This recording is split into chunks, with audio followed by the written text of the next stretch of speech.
স্পষ্ট বোঝা যাচ্ছিল যে উদ্দেশ্য ছিল কারো প্রাণ নেওয়া। নিশ্চয়ই কারো মন বিতৃষ্ণায় ভরেছিল, আর সে তার অন্দরের এই বিতৃষ্ণাকে কারো রক্ত দিয়ে মেটাতে চাইছিল। একটা ভয়ঙ্কর খেলা হতে চলেছিল, যাতে অনেকগুলি টুইস্ট আর টার্নস ছিল।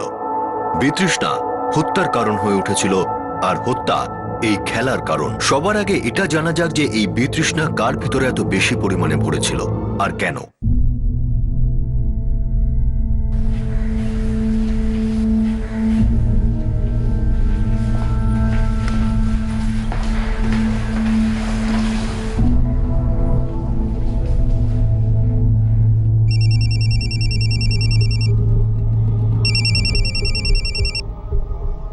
হ্যাঁ অজয়, বলো। কিছু ভাবলে রজনী? কি করবি? কতদিন এইভাবে হাতের উপর হাত রেখে বসে থাকবো? কিন্তু আমরা করতেই বা কি পারি? আর ওর কথা শুনতে চাই না আমরা। ও আমাদের সাথে খুব বাজেভাবে ফ্রড করেছে। ওর সামনে আর নত হব না। খুব খারাপ খেলা খেললো আমাদের সাথে। ও আমাদের ঘোরাতে থাকলো, আর আমরা দাবার বোরের মতো ঘুরতে থাকলাম। ওর খেলা শেষ করে ফেলেছে, এবার আমাদের চাল। তুমি ঠিক বলছো অজয়। আচ্ছা শোনো, সন্ধ্যাবেলা আমার বাড়িতে চলে এসো, শঙ্করও থাকবে, একসাথে ভাবা যাবে কি করা যায়। ঠিক আছে।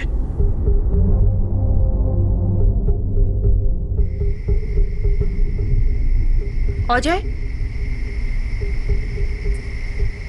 অজয়, এই তো এলে তুমি। এখন আবার কোথায় যাচ্ছ? তোমার মায়ের বাড়ি, রজনী আর শঙ্করের সঙ্গে দেখা করতে। অজয়, আমি মানছি যেটা হয়েছে খুব অন্যায় হয়েছে, কিন্তু এই ব্যাপারটা আর এগিয়েও না। ব্যাপারটা তো এগোবেই পূজা। ও নিজের মনের মতো কাজ করবে, আর আমরা চুপচাপ দেখতে থাকবো? এটা হতে পারে না। কিন্তু অজয়, তুমি টেনশন নিও না, আমি আর রজনী সব ব্যাপারটা সামলে নেব। তুমি খেতে দেরি করো না, আমার ফিরতে একটু লেট হবে।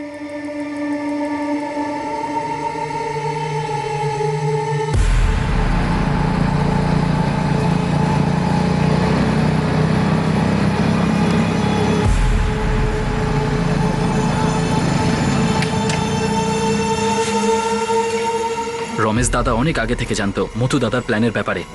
ওরা জেনে শুনে আমাদেরকে ফাঁসিয়েছে। আজ আবার আমার রমেশ দাদার সাথে কথা হয়েছে, উনি তো নিজের হাত তুলে নিলেন। আমার তো মনে হয় ওই মথুরকে ওই দাঁড় করিয়েছে, পুরো প্ল্যান করে আমাদের ফাঁসিয়েছে। নমস্কার মা। কেমন আছো অজয়? এই চলে যাচ্ছে। তুমি একদম চিন্তা করো না, দেখে নিও রমেশ দাকে আমরা ছাড়বো না। বাবা, আমার কেবল তোমাদের জন্য চিন্তা হয়। আমি বলছি, যা হয়েছে সব ভুলে যাও। এই বিশ্বাসঘাতকতা আমাদের ভাগ্যে লেখা ছিল। মা, আমাদের ক্ষতি করে ও শান্তিতে থাকবে এটা হতে দিতে পারি না। বাবা, আমি চাই না তোমরা রাগের বশে এমন কিছু করে বসো যার ফলে তোমাদের ক্ষতি হয়। অজয়, তুমি আমার ভগ্নিপতি, কিন্তু তুমি একজন ভাইয়ের মতো সব সময় আমার সাথে থেকেছো। দেখো, আমি জানি না এরপর কি হবে, কিন্তু একটা কথা জানি যে রাস্তা আরো কঠিন হবে। তাই তোমার যদি কখনো মনে হয় যে আমি তোমাকে এর মধ্যে Please, জড়াচ্ছি, তাহলে প্লিজ এরকম বলো না। আমি এটা কখনোই মনে করি না যে পূজা তোমার বোন। তুমি আর শঙ্কর আমার নিজের ভাইয়ের মতো, আর আমরা সবাই মিলে রমেশকে মজা দেখাবো। ওর খেলা খেলে দিয়েছে, এবার আমাদের চালের পালা।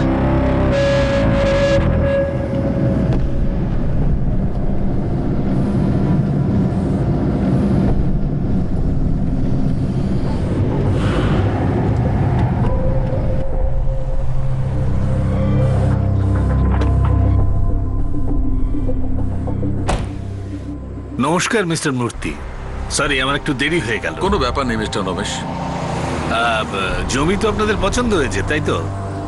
জমি তো পছন্দ হয়েছে, কিন্তু ভাবছিলাম পছন্দ যখন হয়েছে তখন আবার চিন্তা করবার কি আছে? দেখুন, জমি আর জরুর ব্যাপারে এটাই বলা হয় যে পছন্দ হওয়ার পর চিন্তা করতে বসে গেলে অন্য কেউ নিয়ে চলে যাবে।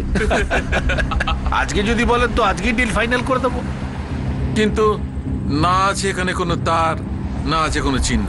কি করে বুঝতে পারা যাবে যে কোন জমিটা কার আছে? আমি থাকতে আপনার কোনো টেনশন নেওয়ার দরকার নেই। যখন ডিল ফাইনাল হয়ে যাবে তখন জমির মালিকের সঙ্গে কথা বলে ফেন্সিং করিয়ে দেব আপনার ভাগের জমিটুকুর। রমেশ শিবরাজ টার্গেট ছিল যাকে হত্যা করা হবে, আর রমেশের সঙ্গে তার ড্রাইভার কাম রাইট হ্যান্ড বিজয় কুমারেরও প্রাণ যেতে বসেছিল।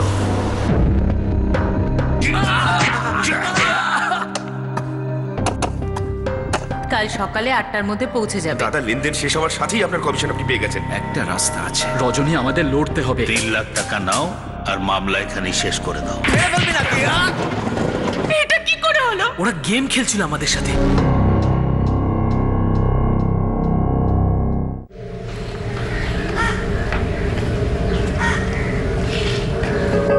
তুমি কাল সকাল 8টার মধ্যে পৌঁছে যাবে তো? হ্যাঁ হ্যাঁ, পৌঁছে যাব। আর কতবার এক কথা জিজ্ঞেস করবে বাবা। হ্যাঁ? হ্যাঁ বাবা কার্তিক, সাবধানে যেও। আচ্ছা, নিজের মায়ের খেয়াল রেখো। আর পৌঁছে ফোন করে দেবে, কেমন? আর তুমি কাল সকালে 8টার মধ্যে পৌঁছে যাবে, দেরি করবে না। আরে করবো না বাবা, আর এখন তুমি নিজে দেরি করো না, বাস বেরিয়ে যাবে। আর বিজয় তোমাদের বাস স্ট্যান্ডে ছেড়ে আসছে, এরপরে আমাকেও মিটিং এ যেতে হবে। ঠিক আছে। চলো। চল।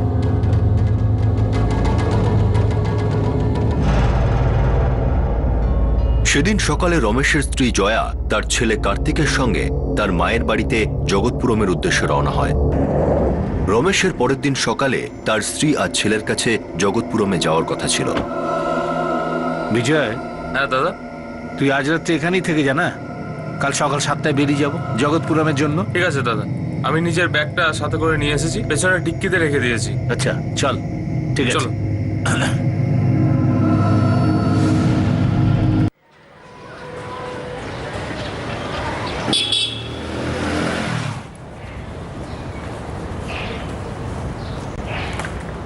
কার্তিক, কার্তিক ওঠ, 7টা বাজে, ওঠ তাড়াতাড়ি। একটু দাঁড়াও না, একটু পরে উঠছি, আধ ঘন্টার। কার্তিক, তুইও না? நீங்கள் தொடர்பு கொள்ள நினைக்கும் எண் தற்போது ஸ்விட்ச் ஆஃப் ஆக உள்ளது.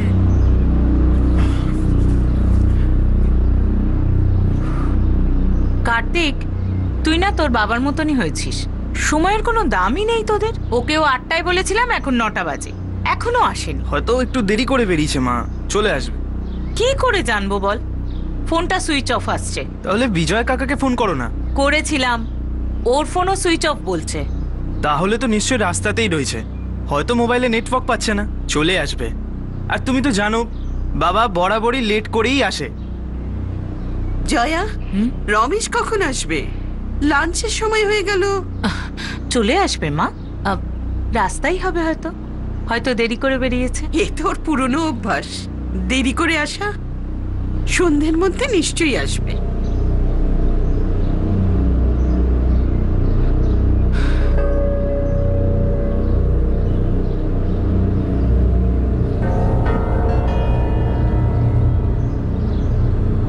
হ্যালো জয়া, আমি তো তোমার ঘরের সামনেই দাঁড়িয়ে, তোমার গাড়ি তো এখানেই। গাড়ি ওখানেই আছে? গোপাল দাদা, আপনি একটু বাড়িতে গিয়ে দেখুন না, হয়তো হয়তো রমেশ ভেতরেই আছে। আচ্ছা ঠিক আছে।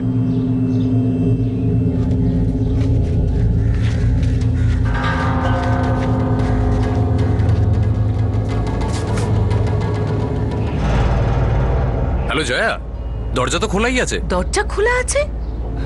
গোপাল দাদা, আপনি একটু ভেতরে গিয়ে দেখুন না। হ্যাঁ দেখছি দেখছি, তুমি ঘাবড়েও না।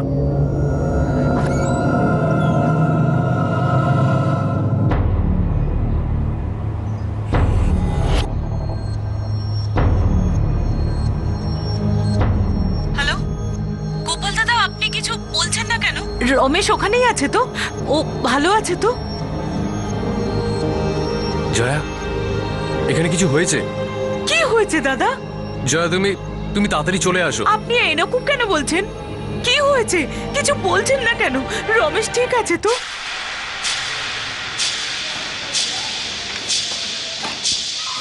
স্যার, বেনাপুরমে একটা মার্ডার হয়েছে। বিনাপুরমে খুন হয়েছে? কোথায়, কার? স্যার, রমেশ শিবরাজের। রমেশ শিবরাজ? ইয়েস স্যার, সেজন্যই ভাবলাম আপনাকে আগে জানানো দরকার।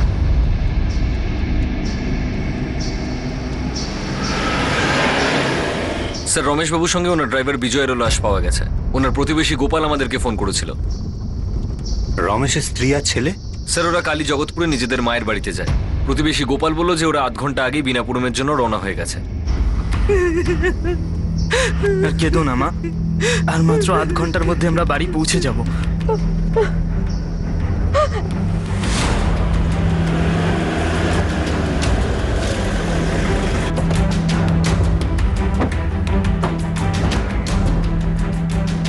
গোপাল শ্রীনিবাসন। আমি স্যার।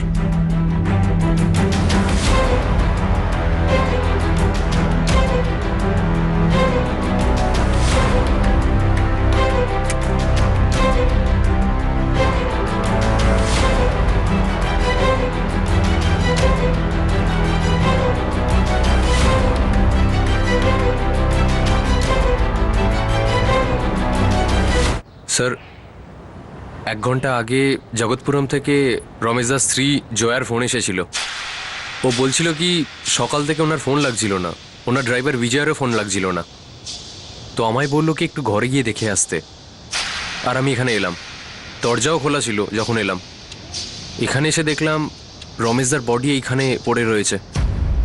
তখন আপনাকে আমি ফোন করলাম আর গ্রামবাসীদেরও ডেকে নিলাম। তারপর আমি ভেতরে গিয়েও দেখলাম ওখানে বিজয়ের লাশ পড়ে রয়েছে। স্যার একটা লাশ এখানেও আছে।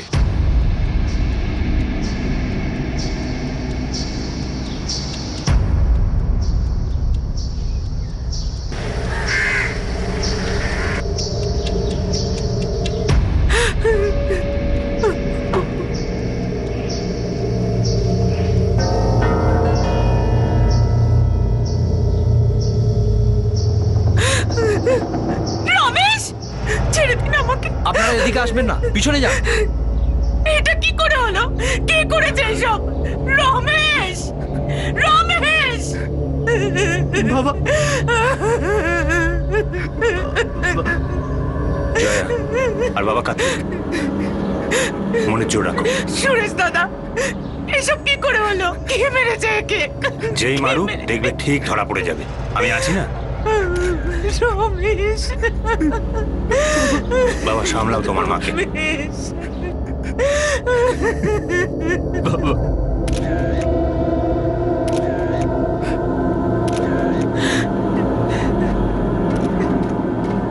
স্যার, দরজাতে ফোর্সড এন্ট্রির কোনো চিহ্ন নেই।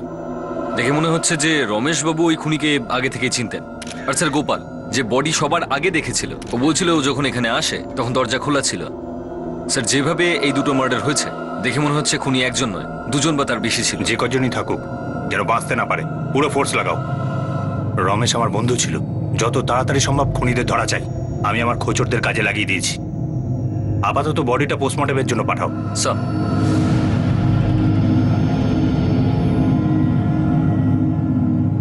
আর এখান থেকে শুরু হলো সেই গেম যা এই কেসের সূত্র ধরে অনেকগুলি জীবনের সঙ্গে খেলতে চলেছিল। এই গেম আগেও অনেকগুলি জীবনের সঙ্গে খেলা করেছে, আর সেই গেমটাই কারণ হয়ে উঠেছিল এই মার্ডারের। আর এখন এই মার্ডারই এই গেমকে আরো প্রাণঘাতী করে তুলতে চলেছে। না, ছুরি দিয়ে আঘাত করা হয়নি। এই দেখুন, আঘাতটা গভীর কিন্তু সোজা নয়। আমার মতে চপার দিয়ে আঘাত করা হয়েছিল। মৃত্যুর সময় দেখুন, বডি এখানে আনার 12 থেকে 16 ঘন্টা আগে ওনার মৃত্যু হয়ে গেছিল। তার মানে হলো গত রাতে। হ্যাঁ।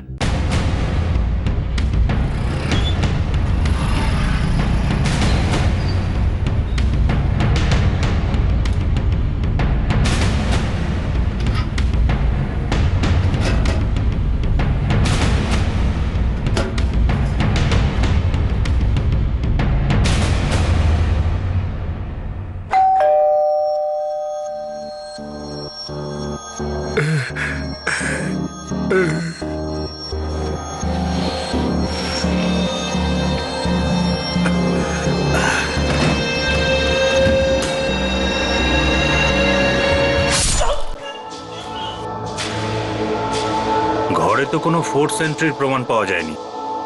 রমেশের লাশ লিভিং রুমে পড়েছিল, তার মানে হলো ও দরজা খুলেছিল। কিন্তু এইটা বুঝতে পারছি না যে এত রাতে ও এইভাবে কাউকে দরজা খুলে দিতে যাবে কেন।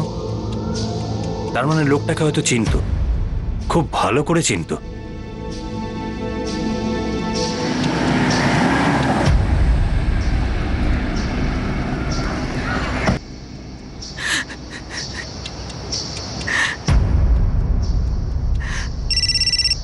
স্যার, স্যার আমি রমেশবাবুর বাড়িতে এসেছি ওনার স্ত্রী আর ছেলের স্টেটমেন্ট নিতে। অনিল, কার্তিককে বলো ও যেন এসে পুলিশ স্টেশনে দেখা করে। আমার খোঁচররা কিছু খবর দিয়েছে খুনিদের সম্পর্কে। কার্তিক, ইন্সপেক্টর সুরেশ তোমাকে পুলিশ স্টেশনে রেখেছেন, কিছু কথা বলতে চান।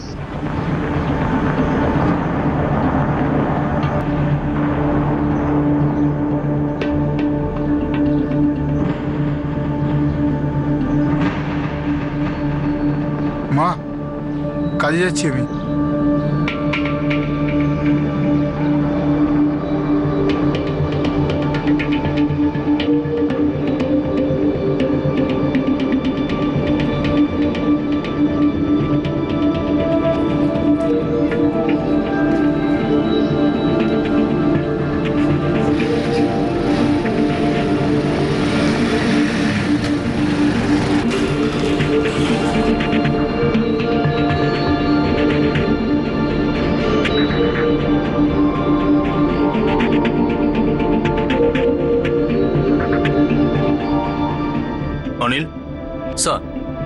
খোচররা আমায় যে খবর দিয়েছে আর কার্তিক আমাকে যা বলেছে দুজনের কথাই মিলে যাচ্ছে।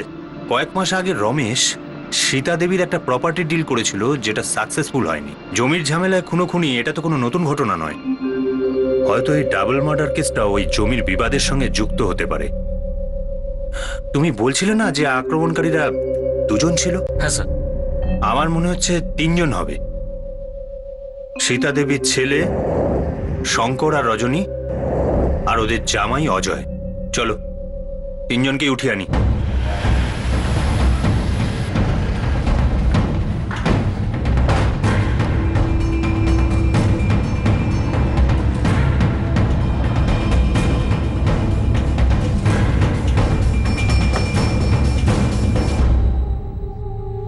পালানোর চেষ্টা করছিলে তাই না, পুলিশের হাত থেকে বাঁচার জন্য?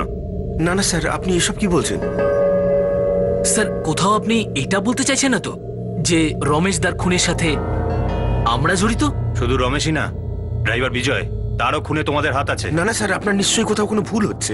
আমরা কিছু করিনি। সব অপরাধী প্রথমে এই কথা বলে, তারপর যখন আমরা নিজেদের স্টাইলে বোঝাই না, সব সত্যবাদী যুধিষ্ঠির বনে যায়, তখন সত্যিই বলে।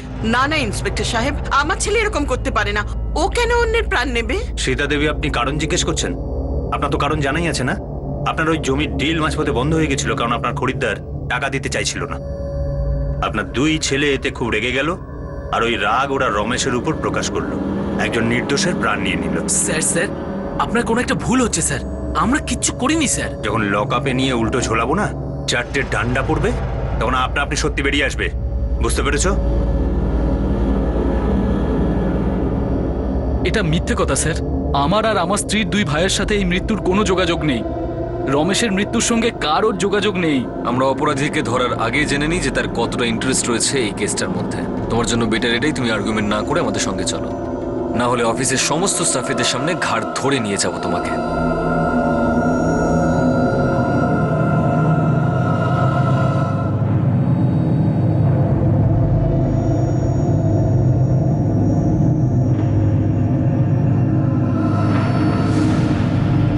জয়া, আমি সত্যি বলছি, আমার ছেলে আর জামাইয়ের কোনো দোষ নেই। ওদের অকারণে ফাঁসানো হচ্ছে। আমাদের জমি কেনা বেচায় ঠকানো হয়েছে, আমরা কিচ্ছু বলিনি, সহ্য করে নিয়েছিলাম আমরা। কিন্তু এখন আমার স্বামী আর ভাইদের সঙ্গে যেটা হচ্ছে সেটা অন্যায়। আপনারা কেন এসেছেন এখানে? আপনাদের কি সাহায্য করতে পারি? আমার স্বামীর খুন হয়েছে, আমি জানি না এটা কে আর কেন করেছে। পুলিশ তার নিজের কাজ করছে। পুলিশ আমার স্বামী আর দেওরকে জেলে নিয়ে গেছে, ওনারা কিচ্ছু করেননি। যদি ওনারা নির্দোষ হন, পুলিশ ওদের কিচ্ছু করবে না। পুলিশ খালি খালি ওদের কেন ধরবে? নিশ্চয়ই ওদের বিরুদ্ধে কোনো প্রমাণ পেয়েছে। দেখুন, এখন আমরা অনেক টেনশনে রয়েছি, মায়ের শরীরটাও ভালো থাকে না। আপনারা প্লিজ ওনাকে বিরক্ত করবেন না, আমি হাত জোর করছি আপনাদেরকে। বাবা, আমি তোমাদের দুঃখ বুঝতে পারছি। আমরা শুধু এটুকুই চাই, তোমরাও আমাদের দুঃখ বোঝো। মাসিমা, এই সময় আমরা আমাদের দুঃখটা বুঝি, এটাই অনেক। অন্যের দুঃখ বোঝার মতন ক্ষমতা আমাদের নেই এখন। আপনি প্লিজ এখান থেকে যান, প্লিজ।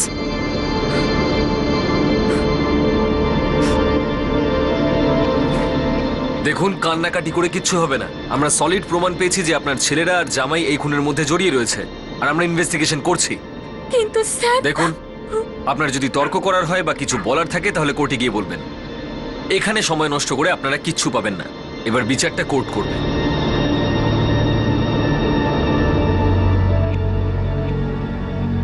জজ সাহেব, এটা তো পুরোপুরি অন্যায়। সঠিক বা নির্দিষ্ট কোনো প্রমাণ ছাড়াই পুলিশ আমার ক্লায়েন্টদের অজয়, রজনী আর শঙ্করকে অ্যারেস্ট করেছে। পুলিশের কাছে এই 3 জনের বিরুদ্ধে কোনো নির্দিষ্ট প্রমাণ নেই। স্যার, সবচেয়ে প্রথম কথা তো এই যে পুলিশ যে খবর পেয়েছে সেটা অস্পষ্ট নয়। জমির ডিল নিয়ে ঝগড়াই এই 2টি খুনের কারণ। আর এই ঝগড়া হয়েছিল লেট শ্রী রমেশ শিবরাজ আর এই জমির মালিক সীতা দেবীর ছেলে রজনী আর শঙ্করের মধ্যে, যার সঙ্গে ওর জামাই অজয়ও যুক্ত ছিল। কিন্তু যে তথ্য প্রমাণের কথা মিস্টার বিশ্বনাথ বলছেন, ওইসব প্রমাণ তো এই 3 জন দোষীকে জিজ্ঞাসাবাদ করেই জানা যেত। এই জন্য কোর্টের কাছে আমার অনুরোধ, এই 3 দোষীকে পুলিশ হেফাজতে রাখার নির্দেশ দেওয়া হোক। জজ সাহেব, এটা উনি নির্দিষ্ট করে দিতে পারেন না যে পুলিশ কিভাবে আমার ক্লায়েন্টদের জিজ্ঞাসাবাদ করবে। আমি আদালতে এটাই জানাতে চাই যে আমার ক্লায়েন্টদের এই জন্য বিরক্ত করা হচ্ছে তারা নিচু সম্প্রদায়ের মধ্যে বিলং করে। Sir, I object to that. ইনি তো নির্দোষদের দোষী সাব্যস্ত করছেন, ছোট জাতিদের নাম কেবল সিম্প্যাথি পাওয়ার জন্য ব্যবহার করছেন। আর কোর্টের কাছে আমার অনুরোধ যে এই রকম যেন ঘটতে না দেওয়া হয়। ওর অজয়, রজনী আর শঙ্করকে 4 দিনের জন্য পুলিশ রিমাইন্ডে রাখা হচ্ছে, আর পুলিশকে নির্দেশ করা হচ্ছে 4 দিন পরে এই কোর্টেই কেস দায়ের করা হোক। 4 দিনের এই হেফাজত পুলিশের কাছে যথেষ্ট ছিল এই 3 জনের থেকে সত্যি বের করে আনার জন্য। হত্যার পিছনের উদ্দেশ্য আর প্রমাণ দুটোই পুলিশ খুঁজে বের করে। আসলে কি ছিল এই ঘটনা, কিভাবে এই 3 জন মিলে রমেশ আর তার ড্রাইভার বিজয়কে হত্যা করেছিল, সব বিষয়ের যোগসূত্র পুলিশ সাজিয়ে ফেলেছিল।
এর মধ্যে রমেশ আর তার ড্রাইভার বিজয়ের শেষকৃত্য তাদের পরিবারের সদস্যরা সেরে ফেলে।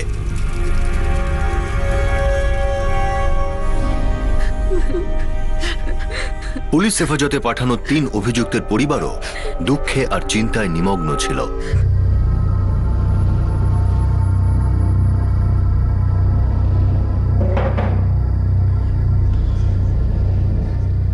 তাহলে স্বীকারোক্তি দেওয়ার জন্য তোমরা তৈরি নাকি আরো ভালো করে বোঝাবো? এটা তো শুধু প্র্যাকটিস ছিল, আসল অ্যাকশন এবার শুরু হবে, যার সামনে তোমরা টিকতেও পারবে না। আমার কথা মাথায় ঢুকেছে না? আরো নমুনা দেখাবো? আর 3 জনই তাদের বয়ান দেয়, যেটা একটা জমি কেনা বেচার বিষয় ছিল, যাতে কিছু সমস্যা এসে দাঁড়ায়, ফলে জমিটি বিক্রি হয়নি।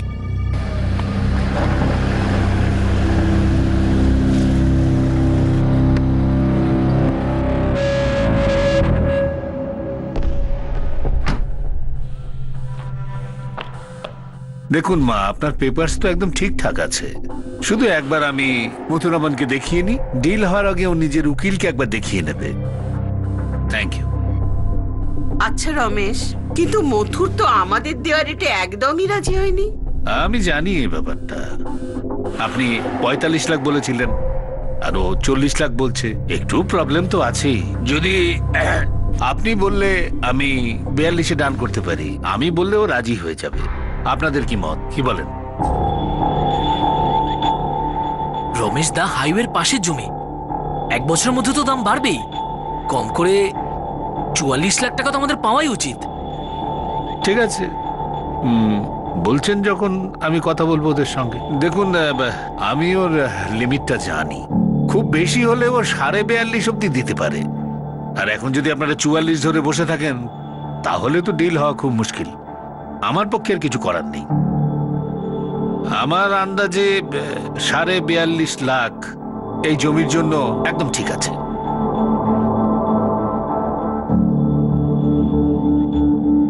ঠিক আছে রমেশ দা, 42.5-এই রাজি আমরা। আপনি মথুরের সাথে তাহলে কথা বলিয়ে দিন। এই তো কথার মতো কথা, আমার উপর ভরসা রাখো। দেখো, আমি আমার ক্রেতা এবং বিক্রেতা দুজনের কারোর ক্ষতি হোক সেটা চাই না।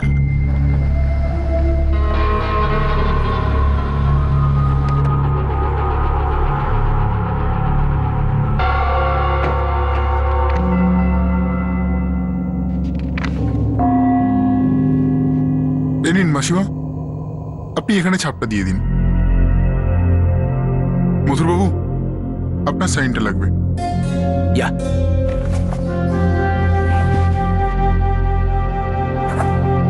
আপনাদের দুজনেরও উইটনেস সাইন লাগবে।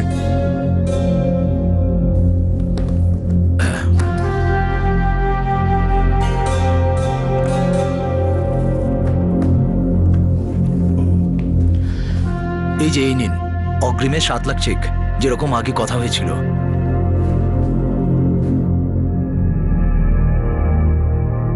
সব ঠিক আছে তো? হ্যাঁ। বাকি 35 লাখের চেক 1 মাস পরে পেয়ে যাবেন, যেরকম পেপারে লেখা আছে। ঠিক আছে? আমার তরফ থেকে আপনাদের দুজন পার্টিকেই কংগ্রাচুলেশনস। হ্যাঁ, এবার মিষ্টি টিষ্টি আনতে বলুন ভালো দেখে। এই শান্তি, চাও নিয়ে এসো।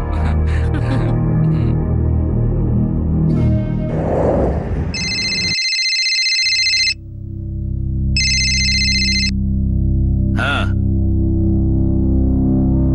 আরে মথুরামনের সঙ্গে আজকেই কথা হয়েছে আমার। আরে তোমাদের মতো আমিও দুশ্চিন্তায় পড়ে আছি। রমেশ দা, আপনি তো বলেছিলেন পার্টি ঠিক আছে, ভরসা করা যায়।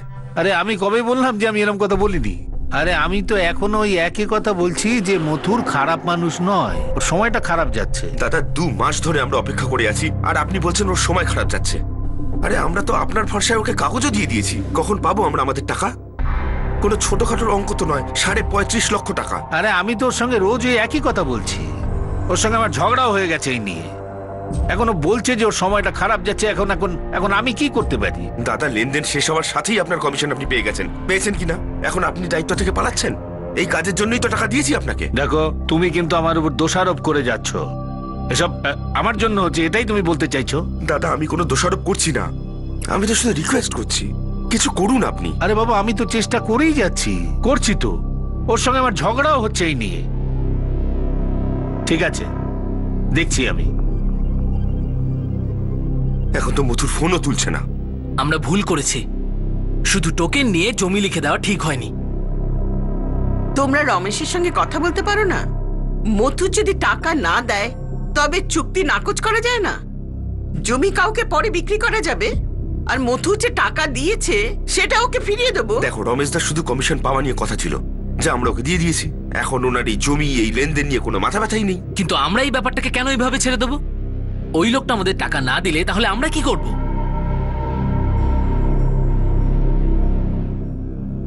স্যার, এই জমির ডিল যে অসমাপ্ত রয়েছে, এতে মিস্টার রমেশের কোনো দোষ ছিল না। কিন্তু সীতা দেবীর ছেলে রজত আর শঙ্কর আর ওর জামাই অজয়, এই 3 জন মিস্টার রমেশকে এই কাজের জন্য দোষী সাব্যস্ত করেছে। এই কথা নিয়ে এই 3 জন অনেকবার মিস্টার রমেশের সঙ্গে ঝগড়াও করেছে, আর নিজেদের লোকসানের বদলা নিতে এই 3 জনে মিস্টার রমেশকে খুন করে ফেলেছে। স্যার, এটা মন গড়া কাহিনী একটা। হ্যাঁ, জমি নিয়ে একটা ঝগড়া চলছিল, আর এই ব্যাপারটা নিয়ে আমার ক্লায়েন্টরা অস্বীকারও করেনি।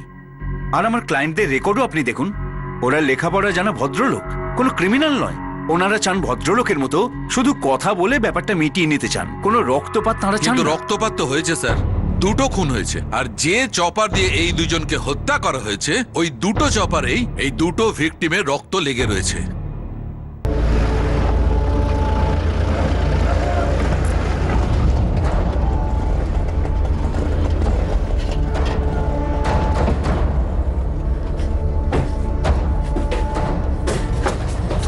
শঙ্কর, শঙ্কর, খেয়াল রাখবে এখানে কেউ যেন ঝামেলা না করে। সরে যান, সরে যান, সরে যান এখান থেকে, আমার ছেলেকে কোথায় নিয়ে যাচ্ছ?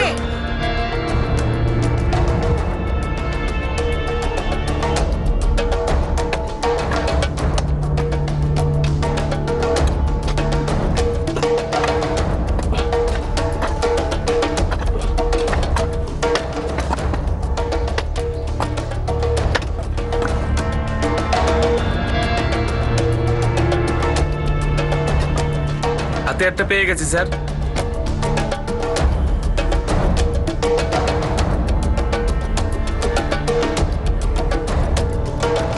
স্যার, আদালতে আমি আবার এই কথাটাই বলবো যে ওই সো কল্ড মার্ডার ওয়েপন ব্যাপারটা না, পুলিশই এটা প্ল্যান করে করছে আমার ক্লায়েন্টদের ফাঁসানোর জন্য। ওদেরকে 3rd ডিগ্রি দিয়ে ওদের স্টেটমেন্ট বার করা হচ্ছে। আমার ক্লায়েন্টদের মুখ বুঝে এসব সহ্য করতে হচ্ছে, কারণ ওনারা হচ্ছেন নিচু জাতের। স্যার, এই ইন্সপেকশন প্রথম থেকেই নিরপেক্ষ ছিল না। স্যার, এই ব্যাপারটা সবাই জানেন যে এই কেসের ইনভেস্টিগেশন অফিসার সুরেশ এবং যিনি মারা গেছেন রমেশ শিবরাজ, যারা ঘনিষ্ঠ বন্ধু, স্যার আমার ক্লায়েন্টকে প্রথমে টার্গেট বানানো হয়েছে, তারপর ওনাদের বিরুদ্ধে প্রমাণ সাজানো হয়েছে। স্যার পুলিশের কাজ কারবারের উপর শুধু শুধু আঙুল তোলা হচ্ছে। স্যার এই তিনজন দোষী ব্যক্তি নিজের নিজের বয়ান গেজেটেড অফিসারের সামনে দিয়েছে, আর যে ওয়েপেনটাকে মিস্টার বিশ্বনাথন প্ল্যান্টেড ওয়েপেন বলছেন, ওই ওয়েপেনটা উদ্ধার করবার সময় সেই কার্যকলাপ ভিডিও রেকর্ডিং করা হয়েছিল, আর ওই জায়গাটা মিস্টার শঙ্কর নিজে পুলিশকে দেখিয়েছিল। আর আমি এই কথা ভেবে আশ্চর্য হচ্ছি, এত প্রমাণ থাকা সত্ত্বেও ডিফেন্স এই কেসটাকে বারবার জাতপাতের বিচারে নিয়ে যাচ্ছে। স্যার আমার কোর্টের কাছে রিকোয়েস্ট যে এই 3 দোষীকে আরো কিছুদিন পুলিশ হেফাজতে রাখা হোক।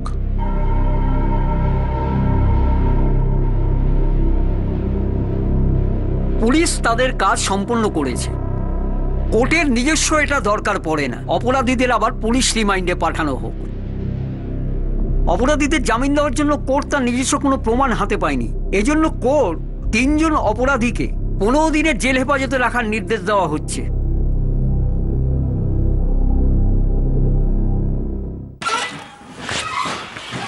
স্যার,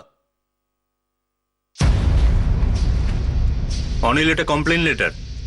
রমেশ শিবরাজের ছেলে কার্তিক যেটা লিখে দিয়েছিল। কনফেশন লেটার দিয়েছে শঙ্কর, অজয় আর রজনীরও। আর এইটা সেই সিডি। মার্ডার ওয়েপন উদ্ধার করার সময় আমরা যে ভিডিও রেকর্ডিং করেছিলাম, এটা তারই সিডি। অনিলেরা ছোট জাতের বাহানা নিয়ে আমাদের কাছ থেকে কাজ হাসিল করতে চাইছিল, কিন্তু আমি সেটা হতে দেব না। কোর্টে আমাদের কাছে এই স্ট্রং কেসটা আছে পেশ করার জন্য। রমেশের খুনিদের অবশ্যই শাস্তি পাওয়া উচিত। চার্জশিট তৈরি করো। Yes sir.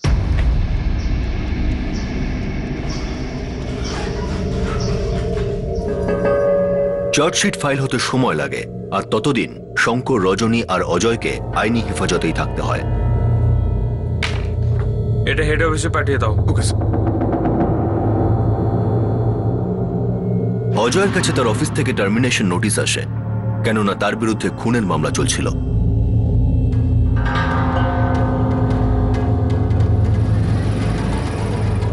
শান্তি, শান্তি, কার চিঠি ওটা? এই কেসের কারণে রজনী আর তার ভাই শঙ্করকেও তাদের চাকরি থেকে বরখাস্ত করা হয়। চার্জশিট কোর্টে ফাইল করা হয়। অজয়, রজনী আর শঙ্করের বিরুদ্ধে হত্যার জন্য আইপিসি 302 ধারা, বাড়িতে জোর করে ঢোকার জন্য 445 নম্বর ধারা, আর হামলার উদ্দেশ্যে বাড়িতে জোর করে ঢুকে পড়ার জন্য 452 নম্বর ধারায় মামলা দায়ের হয়েছে। অজয়, রজনী আর শঙ্করের স্টেটমেন্ট অনুযায়ী সেই রাতে ওই 3 জন হাতিয়ার নিয়ে রমেশের বাড়িতে গিয়েছিল তাকে হত্যা করার উদ্দেশ্যে।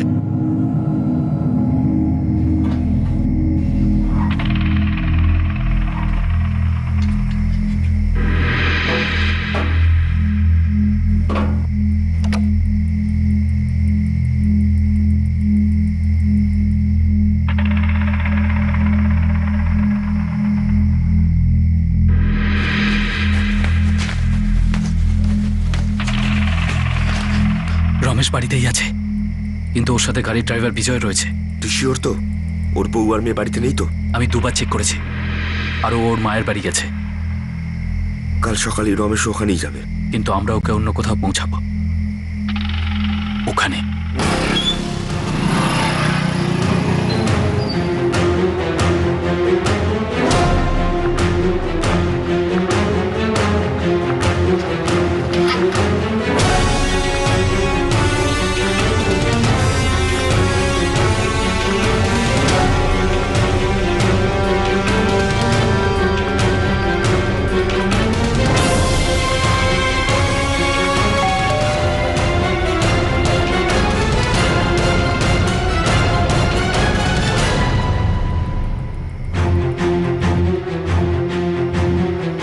রজনী, তুমি এই সময়?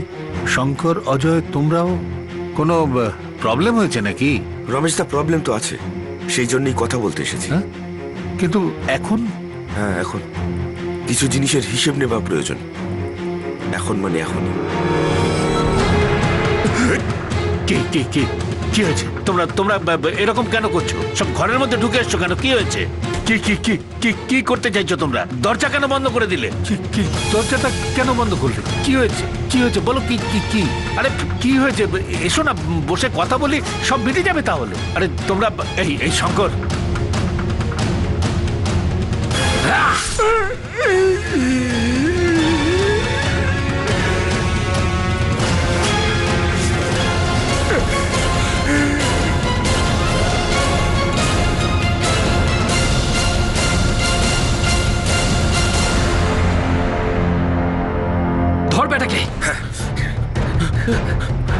কেউ আছো?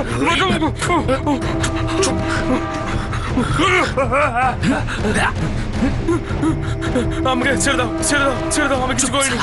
মুখ বন্ধ একেবারে। তুই ওর খাস লোক না? তুই জানতিস না যে ও আমাদের ধোকা দিয়েছে? আমি তো ড্রাইভার, আমাকে যেটা বলবে সেটা তো করতেই হবে না? তুইও ঠকানোতে ছিলিস তাই না? সব সময় রমেশ দার সঙ্গে থাকতিস, এবারে উপরেও একসঙ্গে যা।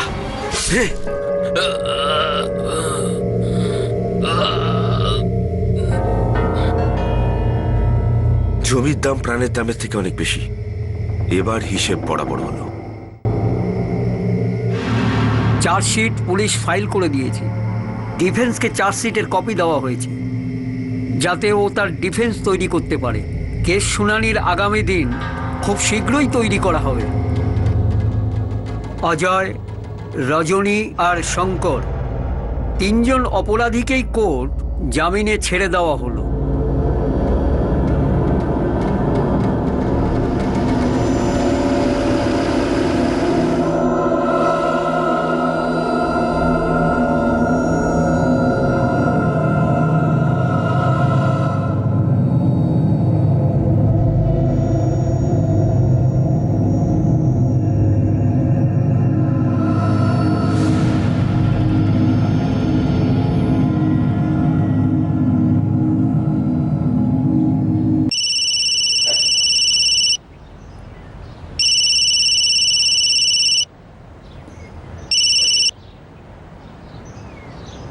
হ্যালো, হয়তো জামিন পেয়েছো, মুক্তি নয়।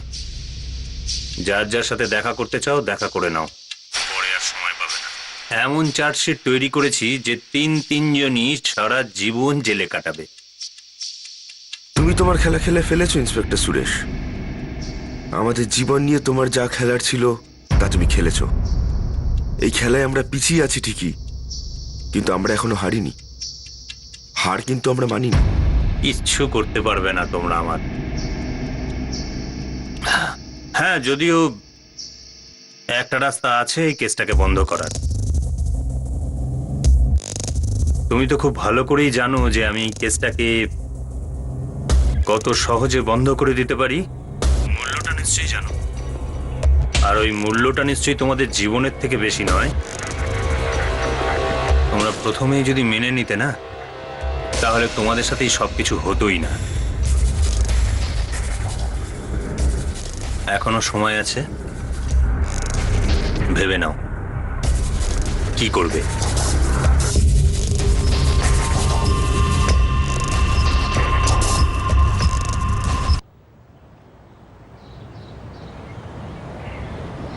রবি দাদা, আমি কি এখন কাজে যেতে পারি? ঘরে বসে বসে দম বন্ধ হয়ে আসে।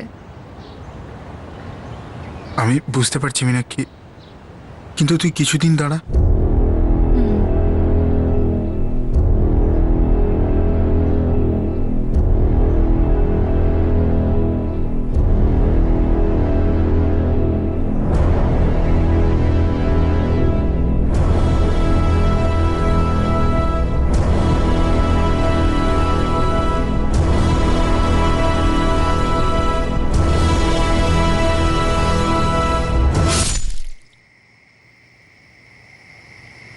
কি ছিল এই গেম, কে খেলছিল আর কার তরফ থেকে?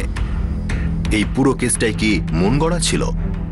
কে খুন করেছিল রমেশ শিবরাজ আর তার ড্রাইভার বিজয় কুমারকে? আর কি গেম খেলছিল ইন্সপেক্টর সুরেশ? দুটি মানুষকে অত্যন্ত নৃশংসভাবে খুন করা হয়েছিল, কিন্তু এই প্রাণঘাতী খেলার পিছনে কি গেম খেলা হচ্ছিল? এখন কি এই বিষয়টা স্পষ্ট ছিল যে অনুসন্ধানের আড়ালে ইন্সপেক্টর সুরেশ কোনো গেম খেলছিল? রজনী, শঙ্কর আর অজয় এরা তিনজন কি আসলে নির্দোষ ছিল? এমন কি ছিল যা ইন্সপেক্টর সুরেশ তাদের তিনজনের কাছে চাইছিল কিন্তু আদায় করতে পারেনি? সেই যুবক ছেলেটি রবি কে ছিল, যাকে সবসময় অস্থির দেখাতো? এই দুটো হত্যা কি কাউকে ফাঁসিয়ে কিছু হাসিল করার জন্য করা হয়েছিল? রমেশ শিবরাজ আর বিজয় কুমার কি এই গেমের নিছকই ঘুঁটি ছিল, নাকি তারা এই গেমের ওস্তাদ ছিল যাদের শেষে ঘুঁটির মতো বলি চড়তে হলো? যদি এটাই হয়, তাহলে কে ছিল এই গেমের মাস্টারমাইন্ড? কে খেলছিল এই প্রাণঘাতী গেম আর কি জন্য? এটা আমরা জানবো আগামী দিন, আগামী পর্বে এই কেসের দ্বিতীয় তথা শেষ ভাগে।